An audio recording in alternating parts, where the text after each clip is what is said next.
ұзаққа созылған сынау. Институт филологии и межкультурной коммуникации КФУ традиционно главная площадка. В 11 часов здесь и по всему миру одновременно сотни тысяч людей начали писать диктант на татарском. Впервые авторами текстов выбрали современных писателей. Татарстанские участники писали отрывок из произведений известного драматурга, автора-исполнителя Зульфата Хакима.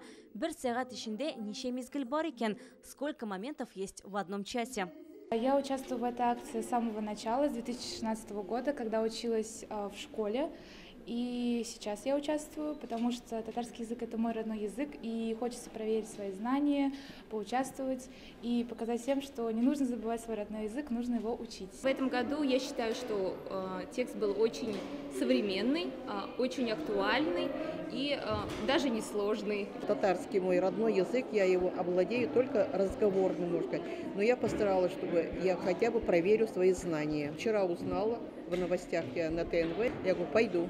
Брошу все дела и пойду. Первый раз, как я участвую в акции и пишу диктант. Очень важно для того, чтобы знать свой родной язык. И дальше я бы хотела передать свои знания своим детям. Бейбарыс Тактазбаев из Алматы приехал на двухнедельную стажировку в КФУ. Он будущий учитель математики. Говорит, подобного в Казахстане нет. Когда узнал об акции, решил тоже написать диктант на татарском. Татарский язык очень похож на казахский, очень похож. Если честно, я не знаю этого. Буквы, да, вот,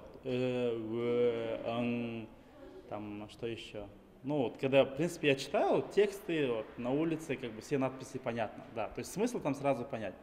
То есть хочу себя попробовать, могу ли я написать, интересно очень. Сегодня первый день акции, впереди еще два. Каждый желающий может написать диктант в удобное для него время. Все 3 дня трансляцию диктанта ведет наш телеканал. Присоединиться можно, включив в 11 часов ТНВ Татарстан и ТНВ Планета.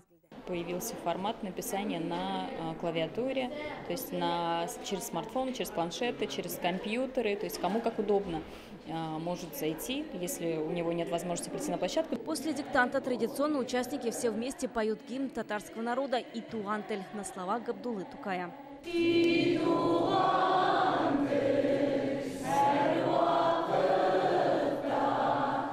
Вот они, тексты, написанные здесь на главной площадке проведения акции. Это и все, что пришлют со всего мира, проверят филологи, профессора и доктора филологических наук. Результаты диктанта можно будет узнать на сайте акции в течение 30 дней. Вероника Гайнудинова, Рамзель Гарипов, ТНВ, Казань.